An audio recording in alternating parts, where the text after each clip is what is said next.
Expedition Lost is definitely a strong Zerg map, and we'll see how this is going to go. In the lower left hand corner from Karnage eSports, ladies and gentlemen, it's WaKa.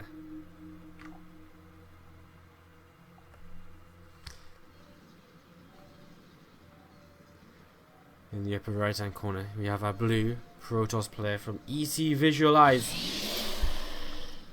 Rake.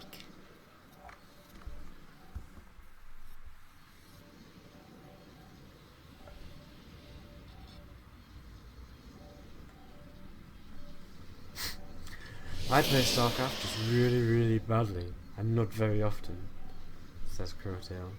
I need a new team, says Hexar. Hexar, if you're on a new team, you should try maybe... You could probably get into CSI if you wanted to, Clan SC to improve.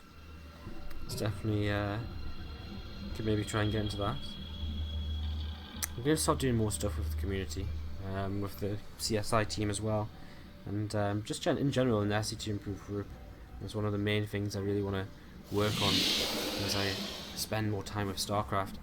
Very hectic at the minute though. We've got so much cast in these couple of days that it's very hard to work on anything right now at the same time.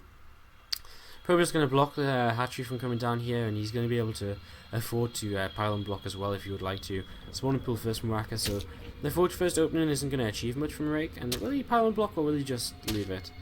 He's going to keep this drone alive a little longer. It's got 2 hits left on it. Okay, he's just going to pop into the main base. No pylon block coming down here. So,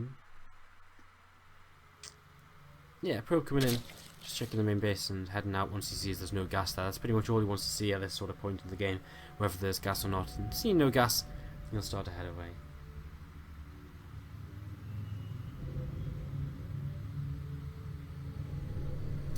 Shout out to Bill TVGR, who's also hit that follow button here today. Thank you. Glad you're enjoying the show, man. Thanks for tuning in again.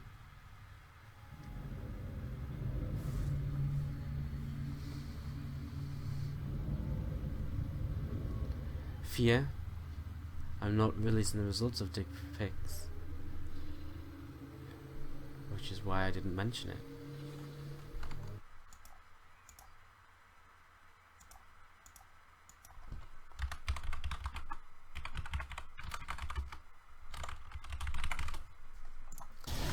So,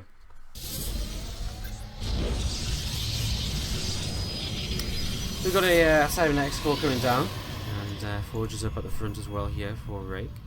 Can we have some FPS lag again? Oh no, XSplit's lagging. Oh, again.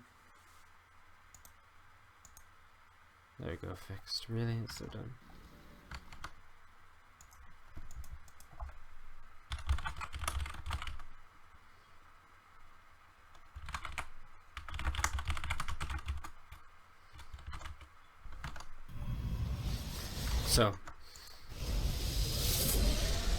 So, Cybernetic core here. He's building some warp gate. Sorry, I'm a bit distracted. Let's focus, boys. Let's focus. Come on, Rake. Come on, WaKa. Let's have a hell of a good game here, because so far this series has been slightly disappointing. I mean, Rake's been destroying everybody, but the games have been not the best so far. Of course, the loser of this has their playoff hopes eliminated.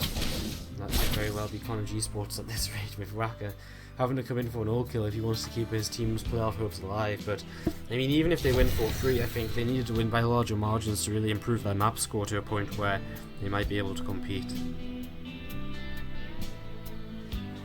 So just heading across the map here, and I'll be going in towards the main base and working his way past these guys.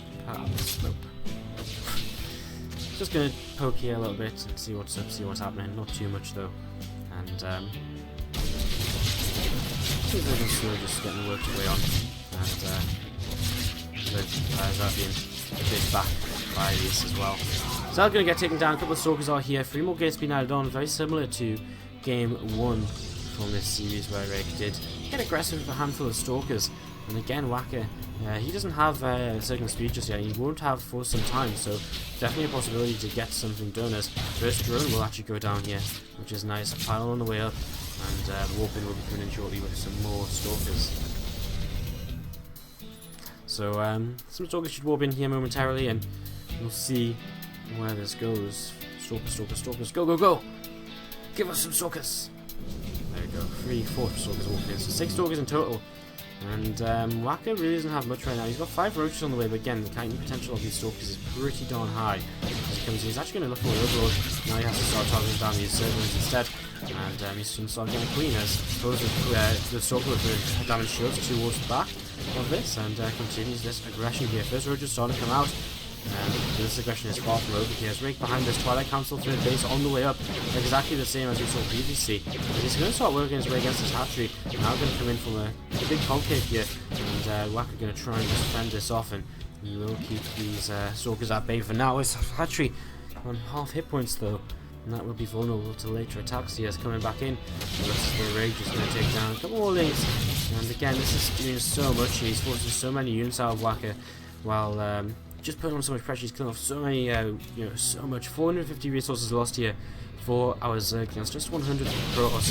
Against just 14 units, which aren't going to be drones, and it's just really, really nice the way he's dealing with this the way he's performing this right now. With the blink coming up behind it, the +2, the Nexus, and I wonder if we're just going to see the exact same build as game 1, where he just masses up from this point on and goes into kind of this big game, this big timing.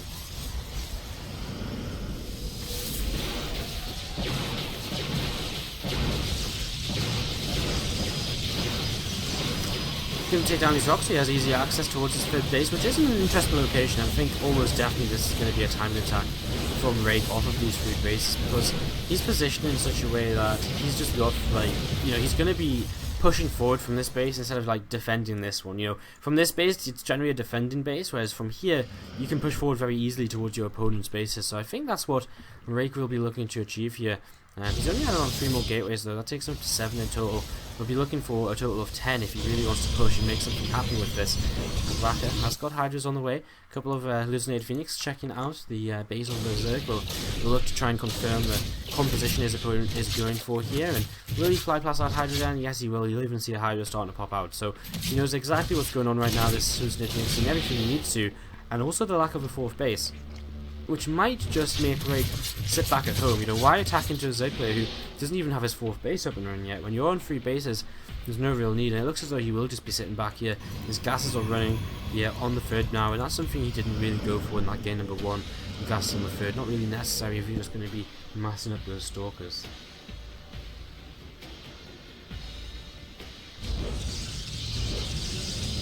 A couple more being walked in here as we actually have the Zerg sitting in a very aggressive posture here. WaKa maybe going to try and break forwards here and see if he can get some damage onto this 3rd, or try and get something done at least. He's going to come in from a pretty big concave. It will be difficult for him to really push through this direction though. He might take down some gateways, but that should be about it really. It's kind of hard for the Protoss player to defend this sort of position as well though. Uses a couple of force fields. Run over the charge going to be popped. Some more force fields coming up here, and Guardian Shield as well to help out against this. And so far so good for our Protoss player. He's lost a cannon, he's lost a gateway, but not really too much else. And he's actually a little bit supply blocked, so he's lost a couple of pylons in this as well. Sentries in the front of this army though, that's not where they want to be. And a couple more force fields will come down, and actually Rake is starting to just die off here. Throwing overcharges, doing some work. Oh no, he's attacking his own gateway! Oh no, he just took down his own gateway there, which is a huge mistake by him. A lot of lost DPS time onto this army. And Immortal on the way up, he's going to try and remake his couple of gateways here. The cannon as well coming down.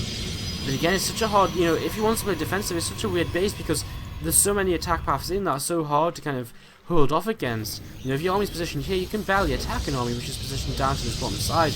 More sentries being added on, and again, it's just kind of just 2 Stalkers here. There's an Immortal coming in, which will help out a lot. Another phone overcharge being used, and he's just going to come forwards here. Rake is in a lot of trouble as WaKa just going to try and take down this army. Immortal will add on a lot of DPS against this. +2 against +1 now in terms of the upgrades. Robobay on the way behind this. He's going to start heading into cross-eye as WaKa is turned around. He has a 40 supply lead, but he's continuing just massive Roach Hydra here, and this Roach Hydra goes on in the game, it becomes less and less effective. Cannon trying to be re-established once again. Gateway's trying to be remade. Rake desperately trying to hold on to this base as WaKa reinforces and gets ready to go for what will just be another attempt at a push forwards here. He has got Colossus being chrono boosted out, and well, let's see how this goes. For an overcharge coming down, and Force Field's coming down again, and again from the top side, these units aren't really doing too much apart from killing gateways, so they're not trading that well against the actual army here, although the sentries are starting to fall. Without sentries, of course, there is no Force Fields, and without Force Fields, this may become slightly problematic. Another Guardian Shield going to be popped here, but Rake is having to fall back. The first Colossus being Corona boosted desperately here. He really needs it. Zealots are going to start coming into this, and well, if they close the distance to the Hydras, which they have just done, these Hydras will start to go down very quickly, and once these Hydras and Roaches go down, there is going to be a Colossus out for the next wave of this attack, a second one on the way as well, so this is still holdable here from Rake. He's still not quite out of this just yet. Another couple of sentries coming in, and they're so essential. He needs those force fields. Resources lost slightly worse for the Zerg player. And again, he's not even on that much of a better economy. He's on less drones, in fact. This fourth base not even being saturated, just using it as a sort of macro hatchery of sorts, not even injecting over there. As is this Roach Hider going to head over towards the left-hand side. This natural expansion is open to attack. A couple of sentries left over here already, though. The force fields will come down to slow this, so aware that this is potentially a possibility from his opponent. He's already preparing against this as attack trying to come in towards this third base again, but now with the Colossus out, now with two Colossi out, it becomes very, very difficult to actually do anything meaningful at this third. And WaKa, he's kind of running out of time because he doesn't have a hive behind this. He has no, he has no backup plan really. And without a backup plan, what's he really going to achieve? He's just going to keep throwing his units into an army which becomes better and better as time goes on by Rake, and you can see this is now looking nothing like it was looking the first couple of times around, and WaKa is just starting to lose absolutely everything. The Stalker's even blinking forward aggressively, and WaKa knows it's over, and Karnage eSports are eliminated from the SC2 Improved Team League Season 4.